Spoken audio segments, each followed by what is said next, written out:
Hi friends, ఎలా ఉన్నారండి? అందరు బాగున్నారా? నేను కూడా చాలా బాగున్నా. ఈరోజు చేసి ఐస్ క్రీమ్ ఎలా చేయాలనో చేసి చూపిస్తాను. మీరు కూడా చేసుకోండి. ఇంట్లో చేసుకుంటే మంచిగా హెల్తీగా పిల్లలకి పెట్టవచ్చు ఐస్ క్రీము. ఇదిగోండి, దానికోసం ఫస్ట్ పాలు, ఇది వచ్చేసి విజయ గోల్డ్ బాగా వేడి చేసి చల్లార్చాను. విజయ గోల్డ్ ఎందుకు తీసుకున్నానంటే ఇందులో మీగడ ఉంటుంది, టేస్ట్ వస్తుందని చెప్పేసి.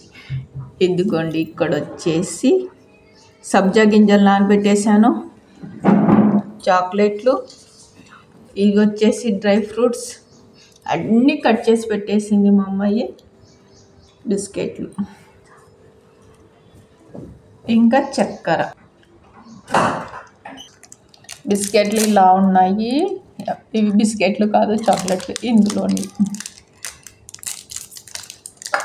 హ్యాపీ హ్యాపీ బిస్కెట్లు.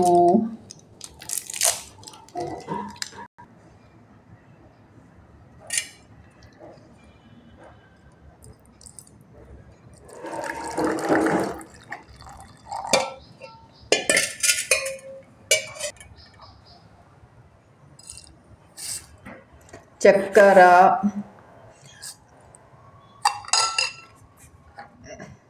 హ్యాపీ హ్యాపీ బిస్కెట్లు,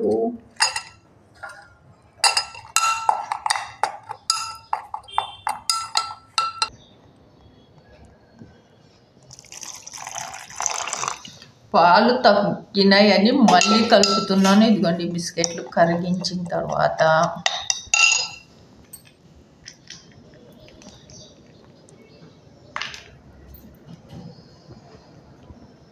ఇప్పుడు చూపించాను కదా ఇందాక, ఇందులో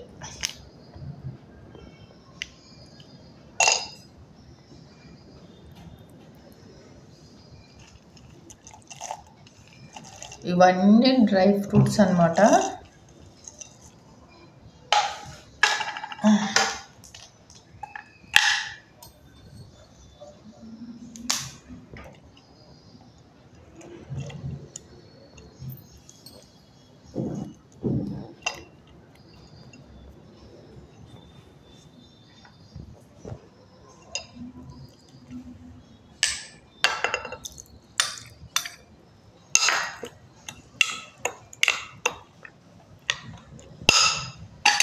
ఇందులో ఇంకా అన్నీ సరిపోయినాయి. మీకు ఇంకా ఏమన్నా కావాలంటే ఎక్స్ట్రా వేసుకోండి. ఇంకా కొన్ని పాలు, చక్కెర, డ్రై ఫ్రూట్స్, ఇంకా కొన్ని బిస్కెట్లు అలాగే వేసుకొని ఇలా బాగా మిక్సింగ్ చేసి మూత పెట్టేసి, మిక్సింగ్ అంటే మళ్ళీ మిక్సీకి వేసారు, ఇలాగ కలపాలి. బాగా కలిపి ఫ్రిడ్జ్లో పెట్టేసుకోండి, అంతే. బాగా చల్లగా అయిన తర్వాత తినండి. టేస్ట్ సూపర్ ఉంటుంది. బాయ్.